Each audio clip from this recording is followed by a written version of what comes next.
Brevet de mathématiques session 2023, Centre étranger, groupe 1, exercice numéro 2, la cabane de jardin. Exercice numéro 2. Les trois parties de cet exercice sont indépendantes et peuvent être traitées séparément. Une famille souhaite installer dans son jardin une cabane.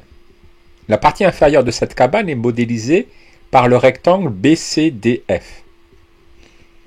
On précise que AB est égal à 1,3 m, DE 2,04 m, AC 0,5 m, BC et DF 1,2 m, et que les triangles ABC, BMN et FDE sont rectangles.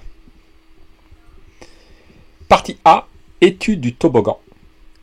Pour que le toboggan soit sécurisé, il faut que l'angle DEF mesure 30 degrés au degré près. Le toboggan de cette cabane est-il sécurisé?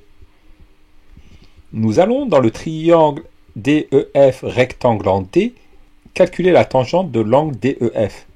La tangente de l'angle DEF est égale au côté opposé DF sur le côté adjacent DE. Par application numérique, nous trouvons que la tangente DEF vaut 0,59. L'angle DEF est égal à l'arc tangente de 0,59. Il est égal à 30,5 degrés. Arrondi au degré près, il vaut 30 degrés. Le toboggan de cette cabane est donc sécurisé. Montrez que la rampe du toboggan EF mesure environ 2,37 mètres.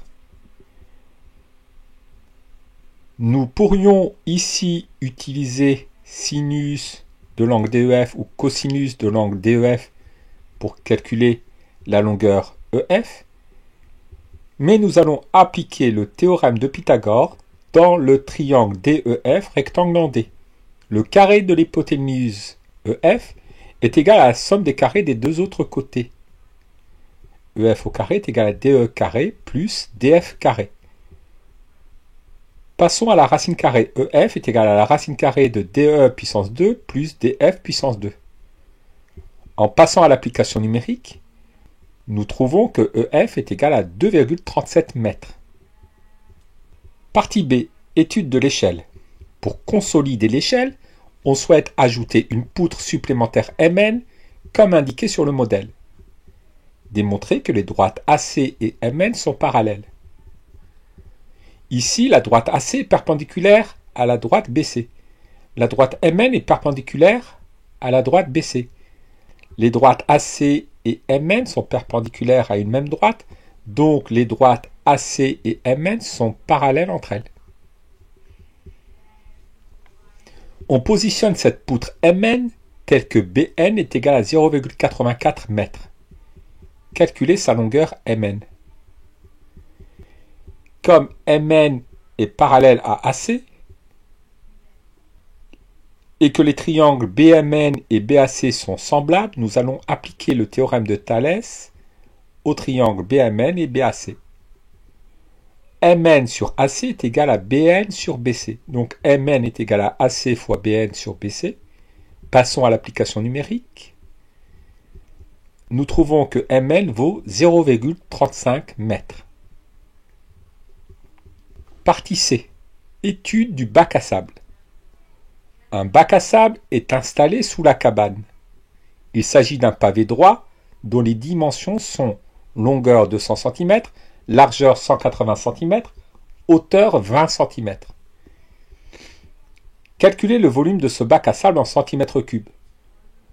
Le volume d'un pavé droit est égal à la longueur multipliée par la largeur multipliée par la hauteur. 200 multiplié par 180 multiplié par 20, cela nous donne 7,2 fois 10 puissance 5 cm3. On admet que le volume du bac à sable est de 0,72 m3.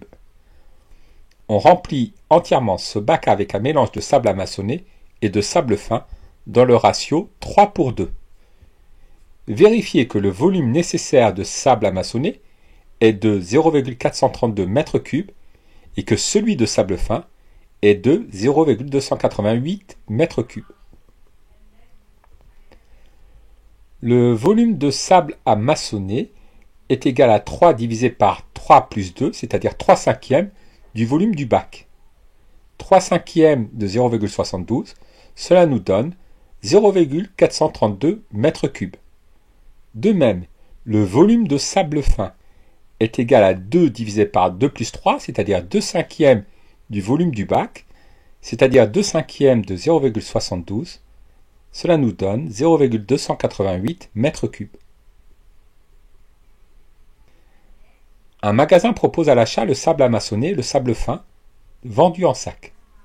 D'après les indications à l'écran, quel est le coût total du sable nécessaire pour remplir entièrement ce bac à sable, sachant qu'on ne peut acheter que des sacs entiers? Pour calculer le nombre de sacs de sable amassonné, nous devons diviser le volume de sable amassonné par le volume d'un sac de sable amassonné.